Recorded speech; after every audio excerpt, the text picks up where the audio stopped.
E é por isso que eu convido agora um grande especialista para conversar comigo sobre esse assunto, que é o primeiro assunto do dia. A gente vai falar da nossa saúde, né? Nem todas as mulheres sabem, nem todas se preocupam com o infarto. E o problema é muito mais comum do que a gente imagina. O infarto mata 8 vezes mais mulheres do que o câncer de mama. Ficou todo mundo assim aqui. E aí também? Porque a gente, quando pensa na saúde feminina, a gente pensa no câncer de mama. Mas e o coração, gente? 8 vezes mais que o câncer de mama. E eu começo conversando com uma especialista, com uma sobrevivente, ambas participantes da campanha Mulheres Também Infartam, da Sociedade Brasileira de Hemodinâmica e Cardiologia Intervencionista. São as duas, doutora Fernanda Mangione, que é cardiologista intervencionista, e a Cláudia Menezes, que é odontologista e sofreu um infarto aos 32 anos, mesmo sem fazer parte do grupo de risco. As duas vão falar comigo pelo Skype ao mesmo tempo? Olha lá que honra! Como vão, meninas? Doutoras queridas, tudo bem? Tudo ótimo, Cláudia.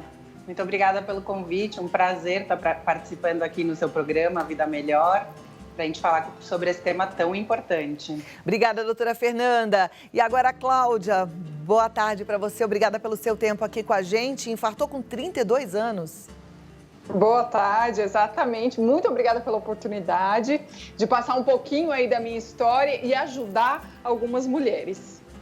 Puxa vida, eu tenho certeza que você vai ajudar sim, porque a gente precisa ser alertado sobre essa possibilidade, né? Que infelizmente a gente não queria que acontecesse, mas acontece. Doutora Fernanda, existe algum motivo para que isso aconteça com tanta frequência nas mulheres? Cláudia, na verdade, o infarto antigamente acontecia muito mais frequentemente nos homens, né? E hoje em dia, com essa mudança radical que a mulher teve no estilo de vida, hoje em dia a mulher participa muito mais ativamente, financeiramente da casa, tem que cuidar de filho, marido, é muito estresse, se alimenta mal, acaba não tendo muito tempo para se cuidar, acaba fumando, ficando sedentária, sem fazer atividade física. Então, essas taxas de infarto na mulher, elas acabaram aumentando muito nos últimos tempos. E a mulher, ela tem o estrogênio como fator protetor do coração. Então, as mulheres, elas acabam infartando um pouquinho mais tarde que os homens.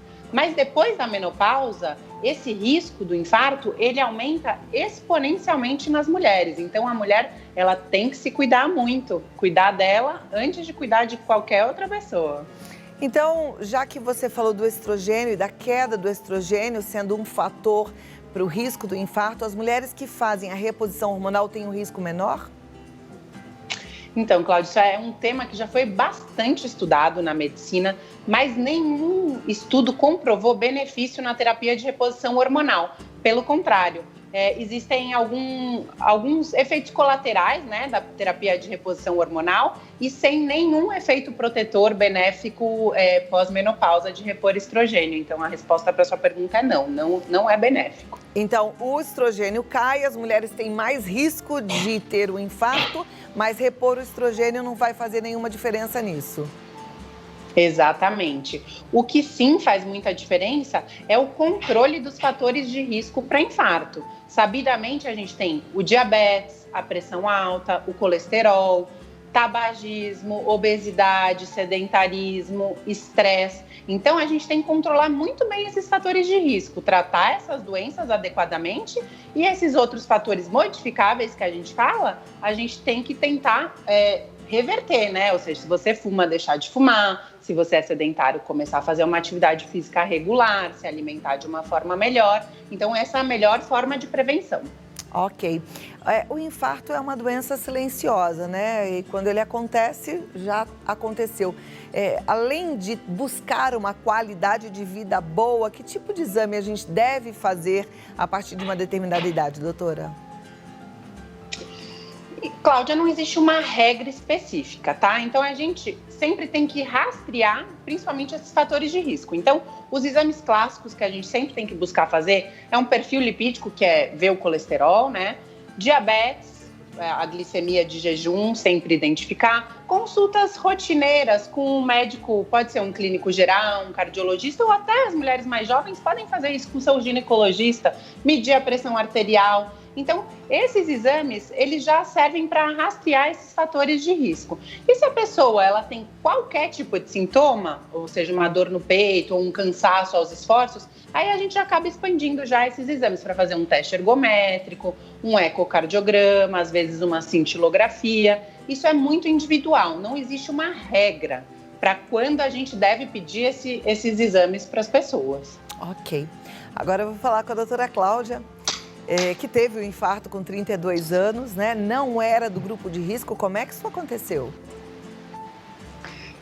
Exatamente, né, Cláudia? Não era do grupo de risco, mesmo assim aconteceu comigo. E eu digo sempre que os sintomas foram muito leves, nada característico, como a gente ouve sempre falar nos homens, né? Dor no peito, dor no braço, eu não senti nada disso. Eu senti um leve cansaço, um mal-estar, comecei a suar frio, mas eu em momento algum tive os sintomas típicos, né, do infarto. Mas uma coisa que eu gosto sempre de dizer é que aquela combinação de sintomas eu nunca tinha sentido antes.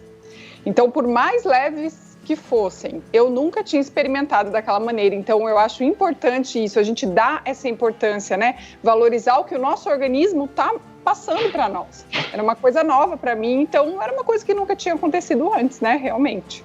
E aí eu dei importância a isso, graças a Deus, né? Procurei atendimento, mas realmente eram sintomas leves no início.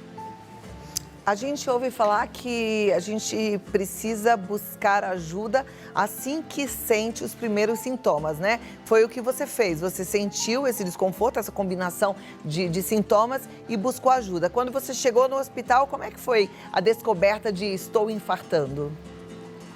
Então, o meu caso foi um pouquinho especial, tá, Cláudia? Eu procurei ajuda porque eu estava numa cidade estranha e o meu namorado na época era cardiologista, tá? Se fosse do contrário, eu acho que eu não teria procurado ajuda porque eu não estava sentindo nada demais, né? Nada demais. Então, eu procurei a ajuda dele e ele é que fez o diagnóstico muito rápido através de um eletro e de um ecocardiograma. E aí sim eu fui encaminhada ao hospital, mas eu não fui direto ao hospital. E precisou fazer algum tipo de intervenção, Cláudia? Eu precisei passar por um exame, o cateterismo, né? E isso se transformou numa angioplastia, então eu tive que colocar um stent, eu fiquei uma semana na UTI, né? Então, tudo isso aconteceu muito rápido, né? E aí eu fui encaminhada, né, rapidamente para emergência e já foi dando continuidade, né? Esse exame, o cateterismo, né? E depois a angioplastia. Doutora Fernanda, o que acontece quando a mulher sente esse grupo de sintomas ou sente algum sintoma importante que significa um infarto e não busca ajuda, não vai a um pronto-socorro? Cláudia, antes de tudo eu só queria ressaltar que isso que a Cláudia teve não é infrequente, tá? Mais de 40% das mulheres, elas infartam sem nenhum tipo de dor no peito. Então, isso é uma coisa que precisa ser alertada. E o que ela falou, que eu acho que é excelente, assim, ela viu que aquilo que ela estava sentindo não estava normal, ela nunca tinha sentido aquilo antes, ela achou esquisito aquilo. Então, sempre alertar para isso. Agora, respondendo a sua pergunta, quando a gente infarta e não busca ajuda, porque o que acontece no infarto? Acontece uma obstrução da artéria que leva sangue para o músculo do coração. Então, essa artéria obstruída, entupida, acaba não chegando o sangue ali no músculo do coração e esse músculo ele acaba morrendo, se não reperfundida, né, se essa artéria não é aberta em tempo. Isso acaba causando, muitas vezes, morte e, a longo prazo, o que a gente chama de insuficiência cardíaca, que é o enfraquecimento do músculo cardíaco. Isso tem diversas repercussões, né? A pessoa não consegue fazer exercício, atividade física, ficar muito cansada, pode ter arritmias. Então, as consequências são as mais diversas e nenhuma delas é positiva.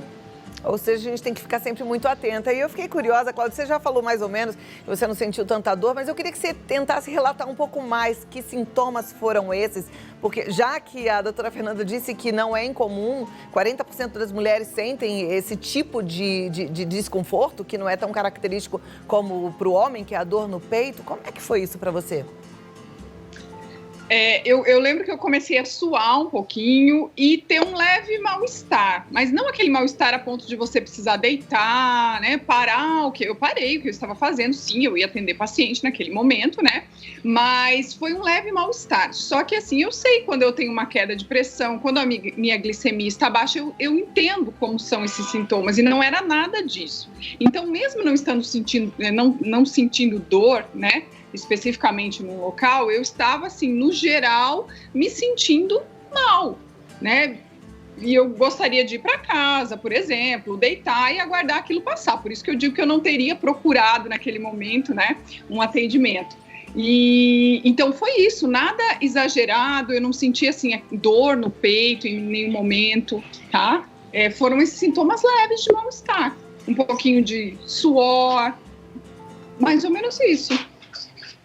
Interessante. E quando a gente fala assim que você não era do grupo de risco, qual foi a explicação que os médicos deram? Por que é que você infartou? Então, a explicação técnica, né, eu até vou deixar para a doutora Fernanda, se quiser entrar em detalhes, né, foi que eu tive uma dissecção espontânea da artéria, tá? Foi essa a definição. Eu vou deixar, acho que para ela entrar em detalhes. O que é isso, doutora Fernanda? Isso é uma coisa bem clássica de mulher. Então, essa patologia específica que a Cláudia teve é bem característica de acontecer em mulheres jovens. Acontece em 90% dos casos em mulheres. É uma coisa que a artéria ela tem algumas camadinhas, assim, são 3 camadas. Essas camadas, elas acabam se separando uma das outras e o sangue acaba entrando entre essas camadas da artéria e acaba gerando algum tipo de oclusão, que pode ser total ou parcial. É muito frequente na gestação, essa dissecção espontânea de coronária, e como eu expliquei, muito frequente em mulheres jovens. Então, a gente sempre tem que ficar atento quando a mulher é jovem, não tem nenhum fator de risco, seu caso clássico, Cláudia. E eu faço cateterismo, né? A minha especialidade é essa. Então, a gente já fica sempre muito atento para isso. E as outras artérias não tem nada de obstrução, deposição de gordura, são artérias saudáveis e a artéria específica acaba tendo esse probleminha e algumas vezes precisa tratar com stent e muitas vezes a gente acaba não colocando stent e essa dissecção ela acaba colando sozinha. Então, vai individualizar o tratamento de acordo com cada paciente. Olha lá como é bom a gente prestar atenção nos sinais do nosso corpo. Na verdade, prestar atenção na gente o tempo todo, enquanto a gente está bem, para poder perceber alguma alteração, né? Nessa loucura toda, muitas vezes a gente até esquece de prestar atenção no nosso funcionamento normal. E aí, numa normalidade, a gente acaba não prestando atenção para poder correr atrás de um atendimento. Doutora Fernanda, tem uma característica genética ou hereditária, o infarto também das mulheres? O fator genético é um fator bastante importante. Então, assim, o que a gente sabe é que se alguma mulher tem um parente de primeiro grau, e principalmente se esse parente de primeiro grau é mulher, menor que 65 anos e já teve um infarto, a chance dessa mulher ter um infarto também ela é 4 vezes maior. Então, a gente tem que sempre ficar atento com fatores de risco. Então, nesses casos de história familiar de infarto em paciente jovem, porque se é mais idoso, não conta muito. A gente tem que começar esse acompanhamento mais cedo. Então, a gente recomenda de, no mínimo, 10 anos antes da história dessa familiar, você já começar a ficar de olho, ir no cardiologista, fazer os exames periódicos. E existem algumas doenças também de colesterol que são genéticas e que propiciam muito a ter infarto. E essas doenças, elas podem dar até em crianças, que são doenças familiares e genéticas, além de tantas outras, mas essas eu acho que são as mais frequentes. Ok. Nosso tempo chegou ao fim, mas eu queria dar um minutinho, se vocês quiserem complementar com algo que não foi falado aqui, para a gente deixar as mulheres aí bem alertas, né? Cuidando mesmo do seu coração. Doutora Fernanda. Eu queria só chamar a atenção que as mulheres, como a Cláudia mesmo disse, elas toleram mais a dor, então elas acabam demorando mais para procurar o pronto-socorro, demorando mais para ter o diagnóstico correto por esses sintomas não clássicos, e elas acabam morrendo mais do que o homem de infarto. Então, ficar sempre atento, sentiu algum sintoma que não é característico, sentiu que aquilo não é normal, pronto-socorro, e o máximo que vai acontecer é você passar pelo médico e voltar para sua casa, mas na dúvida, procurar um atendimento médico. Ok. Cláudia? Exatamente a mesma coisa. Eu acho que as mulheres precisam prestar mais atenção em si, porque o corpo vai falar alguma coisa. Então a gente tem que ouvir mais o nosso coração, né? Numa metáfora aí, eu acho que isso que é importante. Dar valor ao que você está sentindo. Perfeito. Muito obrigada, meninas. Muito bom a gente poder falar para as nossas amigas, para as mulheres, né? Para elas se cuidarem. Eu fico muito feliz. E vamos fazer outros encontros como esses para a gente poder abrir também as perguntas para quem está em casa, tá bom? Doutora Fernanda, doutora Cláudia, muito obrigada e até a próxima. Obrigada. Obrigada, uma ótima tarde. Cláudia. Tchau, tchau. Beijo, Beijo. tchau. Deixa eu passar para vocês, porque tem um Instagram que eu quero que vocês sigam, que lá tem mais informação, vocês vão ver as mulheres que estão envolvidas nessa campanha e vocês vão entender o quanto é importante a gente prestar atenção mesmo em todos os sintomas do nosso corpo, tá? Então o Instagram é Mulheres Também Infartam. Mulheres Também Infartam, e tem um canal no YouTube com vários vídeos interessantíssimos, que é o mesmo nome, Mulheres Também Infartam. Então é só você ficar atento aí, porque essa é uma ação que você também precisa abraçar e compartilhar com as suas amigas. Pode ir lá, sabe o aviãozinho do Instagram? Já vai espalhando para todo mundo, porque nós mulheres muitas vezes somos negligentes, a gente acha que só vai, tem que preocupar com a mama, o câncer de mama, mas o índice é muito maior no infarto e a gente muitas vezes nem sabe disso, né? Então é bom ficar atento.